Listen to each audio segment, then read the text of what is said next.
Welcome to Half-Life 2, Episode 2. We are at the midpoint in our trilogy of episodes, which will conclude in Episode 3. To listen to a commentary node, put your crosshairs over the floating commentary symbol and press your Use key. To stop a commentary node, put your crosshair over the rotating node and press the Use key again. Some commentary nodes may take control of the game in order to show something to you.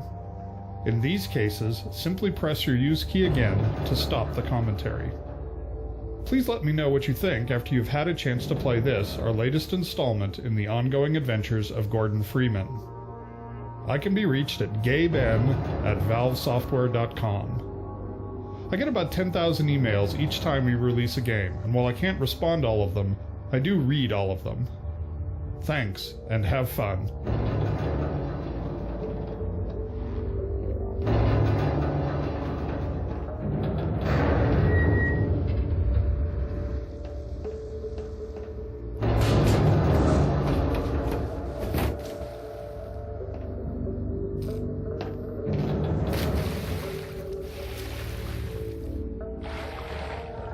Starting Episode 2 in the crashed train has several purposes.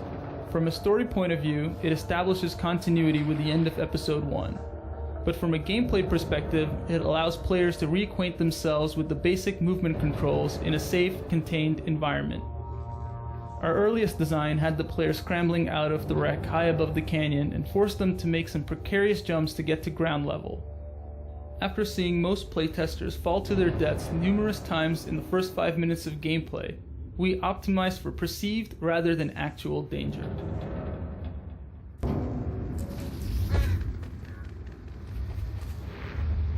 The destruction of this rail bridge was our first opportunity to showcase our new cinematic physics technology. We wanted to convey to the player the scale of the train wreck, and the delicate balance the damaged bridge was left in as a result. The structural deformation of the twisted metal was modeled with the help of surface-based spring networks, driven by particle systems. In this case, we actually passed a rail car through the bridge and solved the deformation dynamically. For the collapse, we used an offline large-scale rigid body simulation, a technology typically reserved for the visual effects industry. In this simulation, we have about 750 moving parts, calculated with coarse, convex hulls. These in turn drove a skeleton network to which the high-resolution geometry was skinned. Particles were then emitted from the transforming geometry and calculated in-game.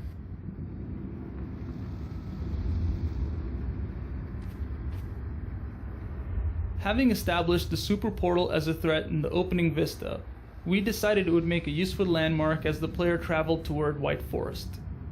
In Half-Life 2 and Episode 1, we could count on the Citadel being visible in many of the maps, casting its shadow over the world. The Super Portal plays the same role in Episode 2, anchoring the player in a world while providing them with visual updates on the developing threat. The addition of beam effects and portal storm shockwaves help bring the portal to life and make it more than merely a static background element.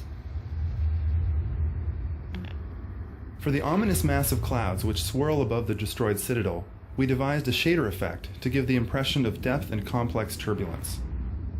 The actual geometry rendered for this effect is a single flat polygon, but through a series of pixel shader effects, which composite several texture layers, we are able to achieve the impression of realistic churning clouds.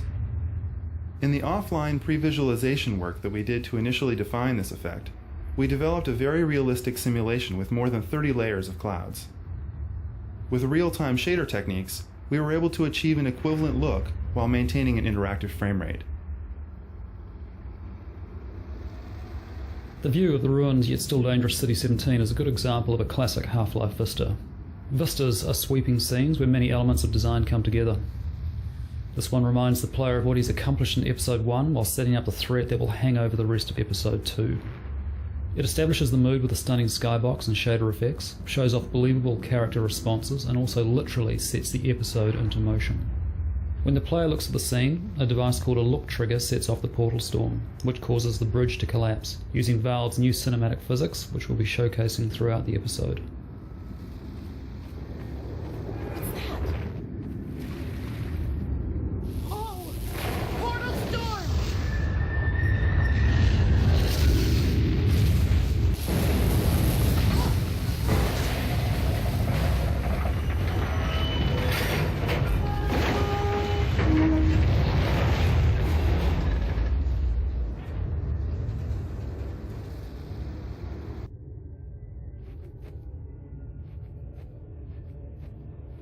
So I really don't think I had any idea what I was getting into when I auditioned for the game, because I really had no clue what Half-Life was, what Steam was, or what Valve was about.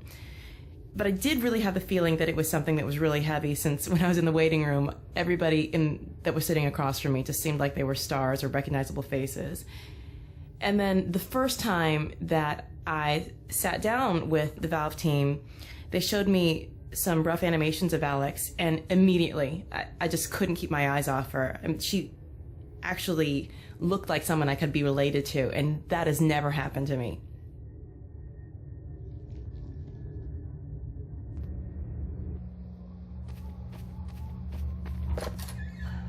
In this first part of the episode, we're restoring the player's connection to Alex by recalling the sort of collaborative activities you shared with her in Episode 1, from combat to collaborative puzzle solving. Notice that as she works to restore power to the transmitter, she's careful not to steal the player's fun by doing it all herself. She doesn't actually solve the puzzle, although she sometimes thinks she has. This adds to her charm and helps her feel more human. Of course, the reason we're doing this is so that you will care when bad things happen to her. This transmission scene was added fairly late in development, after hearing from playtesters that they weren't sure where they were going or why. Setting up the White Forest base as your goal right away was important in an episode with so many open, free-form areas where players might forget what they're supposed to be doing. From the beginning of Episode 2's design, we intended for Alex to be gravely injured and fall into a coma. However, the timing and nature of her injury changed dramatically. In the earliest version, the player woke to find Alex already unconscious. We wanted the player to be unsure what to do, but instead this turned out to be merely confusing. In the next iteration, Alex balanced precariously in the train car near the player, only to slip and fall as the train shifted. This was unsatisfying because we had painted Alex as tough and agile. Having her injured in a fall seemed arbitrary and impersonal. We kept trying to add a stronger emotional aspect to her injury, something that would give rise to anger and fear. Around this time, the hunters were coming online, and we were having trouble giving them a really powerful introductory moment. Solving both problems at the same time, we introduced the hunters as the cause of Alex's injury.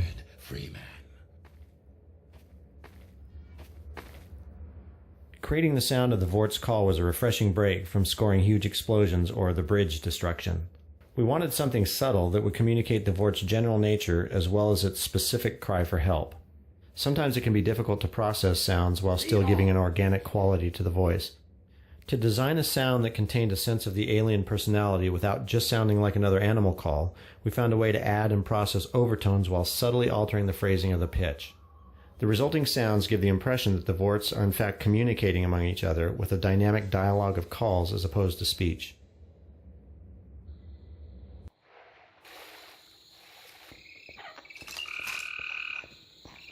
In early tests, playtesters didn't realize that antlion grubs drop health nuggets, since they tended to pick up the nuggets by accident after squishing the grubs. In order to showcase the feature, we placed a grub on the far side of this webbing. When a player breaks the web, they squish the grub and send a nugget rolling. Most players chase the nugget and naturally understand how to exploit grubs in the future. The antlion grubs were initially created for Half-Life 2, to visually flesh out the life cycle of the antlions. We never found the right place for them in that game, but as we developed the antlion environments for Episode 2, they were an obvious choice for Resurrection. In addition to their role in the life cycle of the antlion, they provide an equally valuable service in these dark tunnels: light. As the grubs came to life, we made sure that killing them was more rewarding. In addition to the satisfying squish effects, we added the health nugget for ailing players. Soon, we found many players were compelled to squash every grub in the map. It's worth pointing out that grubs also play a role in our dynamic resupply system. The more injured you are, the more health they provide, which allows us to create a consistent level of challenge for players at differing skill levels.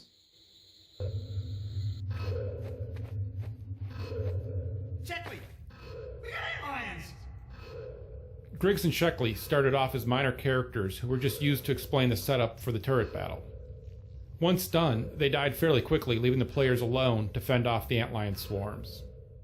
We found this left players unsure of their defensive strategies and would force them to visually survey the cavern before setting up defenses. So we made the two characters stronger and had them yell out their state to players, and even suggest what openings the players should cover. This gave players extra time to set up a defensive strategy before the antlions arrived. This also let us ratchet up the intensity level by slowly heightening their reaction to the threats. Once we realized this worked, we decided to separate the characters and create an Abbott and Costello style team, to do little bits during the downtime the players were using to set up their defenses. We ended up with entertaining character moments that also cued the player on game state and events.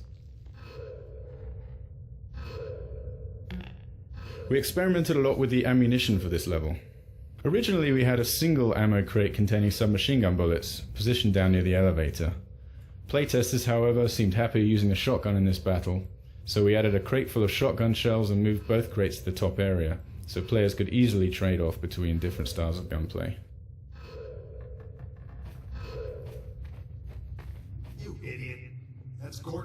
In Half-Life 2 and Episode 1, players learned that turrets will always attack them, unless they are reprogrammed by allies. We needed a new visual way to instantly show that these new turrets are also allies, and decided to hark back to the aircraft nose art of World War II. The elaborate turret design also hints at how bored Griggs and Sheckley must have been sitting down here by themselves. The turret battle design went through many changes. Early stages had the player controlling 3 turrets and not ever having to fight antlions directly. After playtesters complained of not having anything to do during the battles, we changed the number of turrets to leave the player underhanded when in later rounds all the tunnels are active. This creates a better mix of resource management and combat. Later, we added this tweaked version of the hopper mines to give players yet another tool for fighting the onslaught. Griggs and Sheckley's comment about not stepping on the grubs was originally intended for comedic effect, and to suggest that, as usual, Gordon Freeman had brought trouble in his wake. However, we found that some players took this comment too literally, and would spend the rest of the level avoiding grubs in fear of spawning more antlions.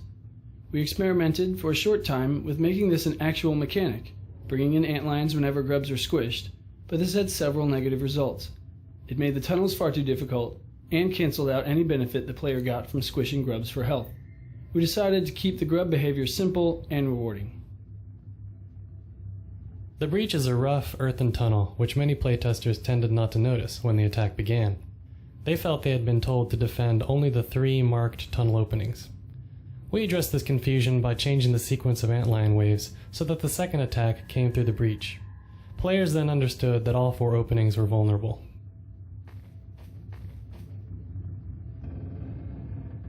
Every Half-Life game so far has started with Gordon Freeman weaponless. Assuming some players had just played through Episode 1, while others might not have played it at all, we had to decide how long we should spend parceling out new weapons and providing adequate time to player practice with each one. In this case, we decided to hand the player a number of weapons all at once, figuring most would have mastered their gunplay in previous episodes. We held off doing a lot of deliberate training until we began introducing newer modes of combat later in the episode. In Half-Life 2, Lou Gossett's voice lent itself to a mystical and mysterious characterization of the Vortigaunt. In Tony Todd's reading for Episode 2, we heard new possibilities for a Vortigaunt who's more of a mystic martial artist. With new attack animations and companion behavior, we worked with Tony to build the Vortigaunt into a powerful ally, a full-on alien ass-kicker. At the climax of the turret battle, we introduced the Vortigaunt in full-on action mode. The player can and should take part in the battle, but we were very careful to make it fairly easy for him to hang back and enjoy watching the forts clear the room of antlions. We wanted to show off the Vortigaunt's new abilities and get the player excited about the role they were going to play as active allies in the struggle against the Combine. Follow Freeman. In the prototype for this level, the Vortigaunt cleared the way by blasting apart a rock pile. After a new model was created for the generator, we decided to exploit the Vortigaunt's natural relationship with electricity by having him charge the generator much the way he charges Gordon's suit. We were then able to use generators as Vortig gates throughout the level to indicate areas the player could only enter with the Vortigaunt's assistance. One of the 3 main themes for antline areas, the mines were a plausible setting for light sources, mechanical obstacles, and resupply. Visually, the mines offer good contrast to the natural cave areas and the more organic spaces the worker antlines have carved out with acid secretions.